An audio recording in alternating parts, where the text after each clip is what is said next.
अस्सलाम वालेकुम। आज का टॉपिक प्रोकैरियोट्स एंड यूकैरियोट्स। इसमें हम डिफरेंस देखेंगे, डायग्राम देखेंगे। Let's see. प्रोकैरियोट्स ऑर्गेनिज्म को कहा जाता है जिनके अंदर प्रोकैरियोटिक सेल्स हों, और यूकैरियोट्स उन ऑर्गेनिज्म को कहा जाता है जिनके अंदर यूकैरियोटिक सेल्स हों। और जो प्रोकैरियोटिक सेल्स होते हैं ये सिंपल होते हैं as compare to eukaryotic cells. Pro का लफ्जी मतलब होता है पहले, अर्ली कैरियोटिक्स कहते हैं न्यूक्लियस को। मीन्स के ऐसे सेल्स जो न्यूक्लियस बनने से पहले वजूद में आए वो कहलाते हैं प्रोकैरियोटिक सेल्स। और साइंटिस्ट का मानना है कि प्रोकैरियोटिक सेल्स इस नेचर में, इस वर्ल्ड में सबसे पहले डेवलप हुए थे, क्रिएट हुए थे। फिर उसके बाद यू का मतलब होता है ट्रू, और कैरियोटिक कहते हैं न्यूक्लियस को। और सेल, ऐसे सेल जिनके अंदर वाज़े न्यूक्लियस हो वो कहलाते हैं यूकैरियोटिक सेल्स। इनका डिफरेंस, सबसे पहले इनके न्यूक्लियस में डिफरेंस पाया जाता है। यूकैरियोटिक सेल्स के अंदर एक वाज़े प्रोमिनेंट न्यूक्लियस मौजूद होता है जो एक मेम्ब्रेन के अंदर कवर्ड होता है, बाउंडेड होता है। और जो प्रोकैरियोटिक सेल्स होते हैं इनके अंदर प्रोमिनेंट वाज़े न्यूक्लियस नहीं होता, और इनका जो क्रोमोसोम जो होता है वो सिर्फ डीएनए पर मुश्तमिल होता है, और वो साइटोप्लाज्म के सेंटर में तैर रहा होता है, फ्लोट कर रहा होता है, और इस रीजन को न्यूक्लियोइड्स कहते हैं। फिर इसके बाद दूसरे ऑर्गेनेल्स जो हैं उनमें क्या फ़र्क पाया जाता है इन दोनों के दरमियान। यूकैरियोटिक सेल्स के अंदर मेम्ब्रेन रखने वाले ऑर्गेनेल्स मौजूद होते हैं, जिस तरह माइटोकॉन्ड्रिया इसके इर्द गिर्द मौजूद, गोल्गी ऑपरेटर्स, एंडोप्लाज्मिक रेटिकुलम वगैरह जो है यूकैरियोटिक सेल्स के अंदर मौजूद होते हैं, जबकि प्रोकैरियोटिक सेल्स के अंदर ये वाले ऑर्गेनेल्स मौजूद नहीं है। और फिर तीसरा डिफरेंस है इसके अंदर राइबोसोम्स का। यूकैरियोटिक सेल्स के अंदर बड़ा राइबोसोम मौजूद होता है, और प्रोकैरियोटिक सेल्स के अंदर राइबोसोम मौजूद नहीं होता। बड़ा राइबोसोम मीन्स यूकैरियोटिक सेल्स का जो राइबोसोम है 80S कहलाता है, और प्रोकैरियोटिक सेल्स का राइबोसोम 70S कहलाता है। और साइज जो है यूकैरियोटिक सेल जो है 10 गुना बड़े होते हैं प्रोकैरियोटिक सेल से। फिर उसके बाद सेल वाल जो है, यूकैरियोटिक सेल के अंदर सेल वाल मौजूद होती है, लेकिन उसकी फॉर्मेशन जो है वो मुख्तलिफ होती है। मीन्स के प्लांट के अंदर सेलुलोज की वो बनी होती है सेल वाल, फंजाई के अंदर सेल वाल काइटन की बनी होती है, और all prokaryotic cells have cell wall, और तमाम प्रोकैरियोटिक सेल के अंदर भी सेल वाल मौजूद होती है, लेकिन वो बनी होती है पेप्टिडोग्लाइकन, ये एक और तरह का केमिकल्स है। और पेप्टिडोग्लाइकन बना होता है पॉलीमर ऑफ अमाइनो एसिड से और शुगर से। अमाइनो एसिड की एक लंबी चेन पॉलीमर कहलाती है उससे, और शुगर के मिलने से सेल वाल बनी होती है। तो इन डिफरेंस की वजह से प्रोकैरियोटिक सेल्स को सिंपल सेल कहा जाता है, और यूकैरियोटिक सेल्स कॉम्प्लेक्स सेल्स कहलाता है।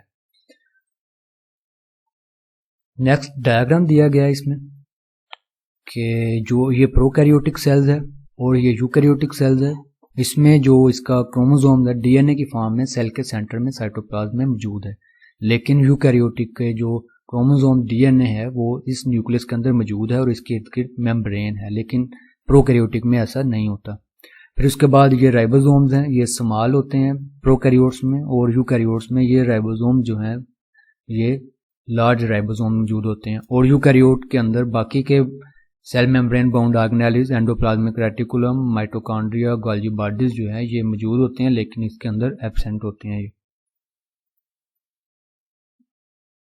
ये डायग्राम दिया गया है प्लाज्मिड का। ये एक एक्स्ट्रा डीएनए, सर्कुलर डीएनए होता है जो प्रोकैरियोट्स में मौजूद होता है, लेकिन यूकैरियोट्स में ये नहीं होता। ये बुक से डायग्राम दिखाई गई है, ठीक है, वही चीज़ें हैं इसमें। सेल वाल है बाहर, सेल मेम्ब्रेन है इनर साइड पे, फिर प्लाज्मिड है, एक्स्ट्रा क्रोमोसोमल डीएनए सर्कुलर, और फिर उसके बाद क्रोमोसोम्स है ये राइबोसोम्स, और ये फ्लैजेला जो है मूवमेंट के लिए इस्तेमाल करते हैं प्रोकैरियोटिक सेल्स। ये एक बैक्टीरिया का डायग्राम दिया गया, और ये यूकैरियोटिक का डायग्राम है। इसके अंदर सेल ऑर्गेनेल्स हैं, सेल ऑर्गेनेल्स हैं, इसमें बाकी के स्ट्रक्चर जो है इसके अंदर मौजूद हैं, जिस वजह से ये कम्प्लेक्स एक सेल है। फिर उसके बाद सेल के काम और उसके स्ट्रक्चर में क्या तल्लक, एक तल्लक पाया जाता है जिससे सेल को अपना काम करने में एक आसानी जो है वो होती है। फिर जिस तरह बॉडी जो है एनिमल्स की और प्लांट्स की ये मुख्तलिफ सेल से मिलकर बनी हुई है, और इसमें इनके अंदर हर सेल जो है अपना जो एक ख़ास फंक्शन है वो परफॉर्म करता है, और इनके आपस में जितने भी फंक्शन है फ़ाल हैं वो आपस में कोऑर्डिनेटेड होते हैं, राब्ते में होते हैं, और ये इनके सेल्स के काम मिलकर जो है वो एक ऑर्गेनिज्म का प्रोसेस, ये काम कहलाता है। फिर उसके बाद है ये एमसीक्यूज के लिए ये बॉक्स है कि ह्यूमन बॉडी जो है ये 200 मुख्तलिफ अक़साम के सेल से मिलकर बनी हुई है। इसमें हम देखते हैं मुख्तलिफ सेल्स कौन कौन से हैं, उनकी शेप, साइज़ और उनका वॉल्यूम वगैरह क्या क्या है। सबसे पहले साइज़ और शेप में डिफरेंस पाया जाता है सेल के अंदर। जिस तरह रेड ब्लड सेल्स है ये राउंड होते हैं और इस वजह से इन्हें एक प्रोटीन ग्लोबुलर हीमोप्रोटीन जो है उनको अपने अंदर जगह देने में आसानी होती है। और ये ग्लोबुलर हीमोग्लोबिन जो ये प्रोटीन है हीमोग्लोबिन, ये ऑक्सीजन को एक्चुअली ट्रांसपोर्ट करती है। फिर उसके बाद नर्व सेल्स जो होते हैं ये इलोंगेटेड होते हैं, जिससे इन्हें नर्व इम्पल्स को एक जगह से दूसरी जगह पहुंचाने में मदद मिलती है। और जो जाइलम सेल्स होते हैं ये ट्यूब लाइक होते हैं, हॉलो होते हैं और इनकी वॉल जो होती है थिक होती है, जिससे इनको वाटर को कंडक्ट करने में आसानी होती है और ये सपोर्ट भी प्रोवाइड करते हैं। फिर उसके बाद surface area to volume ratio. Root hair cells have large surface area for maximum absorption of water and salts. और रूट के अंदर जो सेल्स होते हैं उनसे कुछ हिस्से जो बड़े हुए होते हैं, जिस तरह ये डायग्राम में दिखाया गया है।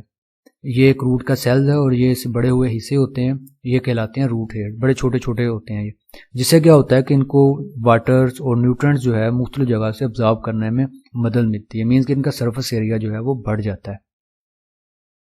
फिर उसके बाद है प्रेजेंस और एब्सेंस ऑर्गेनेलिस। ज़रूरत के मुताबिक कुछ जगह पर कुछ सेल के अंदर सेल ऑर्गेनेलिस मौजूद होती हैं, कुछ नहीं होती। जिस तरह के जो सेल सेक्रीट करते हैं, जिस तरह पैंक्रियाज के सेल्स हैं वो सेक्रीशन क्रिएट करते हैं, मुख्तलिफ तरह के हार्मोन एंजाइम सेक्रीट करते हैं, तो उनके अंदर उसके मुताबिक एंडोप्लाज्मिक रेटिकुलम और गोल्गी अपरेटस ज़्यादा होते हैं। और फिर उसके बाद जिन सेल्स के अंदर फोटोसिंथेसिस होनी होती है वो उनके अंदर क्लोरोप्लास्ट मौजूद होते हैं, लेकिन बाकी के अंदर ये नहीं होते।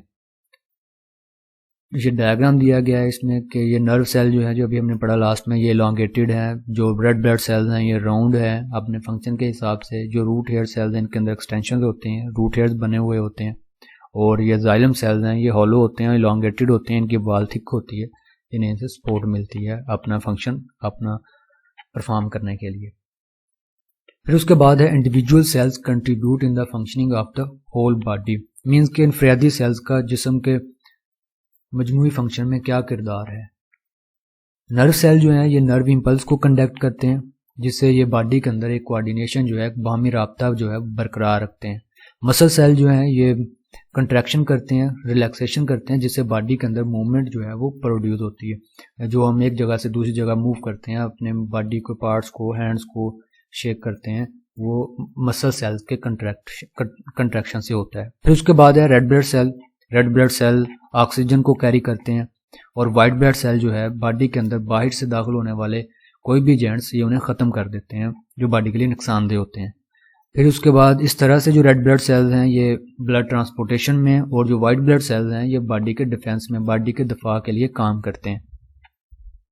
फिर उसके बाद है सम स्किन सेल्स हैं वो एज ए बैरियर एक्ट करते हैं, मीन्स के बाहर से आने वाले मटेरियल्स को रोकते हैं, तमाम मटेरियल को बॉडी के अंदर नहीं जाने देते। फिर उसके बाद स्किन सेल्स के अंदर कुछ रिसेप्टर सेल्स होते हैं जो टेम्परेचर, टच और पेन वगैरह को महसूस करते हैं और करके बॉडी को बताते हैं उसके मतलब। फिर उसके बाद बोन्स के सेल्स के अंदर जो एक्स्ट्रा सेलुलर स्पेसिस होती हैं, सेल के दरमियान जो स्पेसिस होती हैं, उनके अंदर कैल्शियम डिपॉजिट होता रहता है, जमा होता रहता है, जिससे बोन्स जो होती हैं वो मजबूत हो जाती हैं, जो बॉडी को फिर सपोर्ट प्रोवाइड करती हैं। फिर उसके बाद है cell as an open system. Cell जो है एक खुले निज़ाम के तौर पर, खुले सिस्टम के तौर पर किरदार अदा करता है। मीन्स कि इसके अंदर चीज़ें आ भी रही होती हैं, जा भी रही होती हैं, दूसरों के साथ ये कोऑर्डिनेट भी कर रहा होता है। सेल के अंदर मेटाबॉलिक एक्टिविटीज़ हो रही होती हैं, मेटाबॉलिक एक्टिविटीज़ जिसमें स्मॉल मालिक्यूल्स मिलकर बड़े मालिक्यूल्स बना रहे होते हैं, और इसमें सेल के अंदर बड़े मालिक्यूल्स की ब्रेकडाउन हो रही होती है। इन सारे प्रोसेस को कहा जाता है मेटाबॉलिक प्रोसेस। तो इसके लिए सेल को सब्सटेंस की ज़रूरत होती है, तो सेल वो बाहर से लेता है उन्हें। बाहर से लेने के बाद वो मेटाबॉलिक प्रोसेस करता है, जिसके नतीजे में प्रोडक्ट्स और बाय प्रोडक्ट्स बनते हैं, और सेल उसमें कुछ प्रोडक्ट्स को यूज़ कर लेता है और कुछ को ट्रांसपोर्ट कर देता है दूसरे सेल्स तक। और इस तरह जो है सेल्स कहलाता है एक ओपन सिस्टम।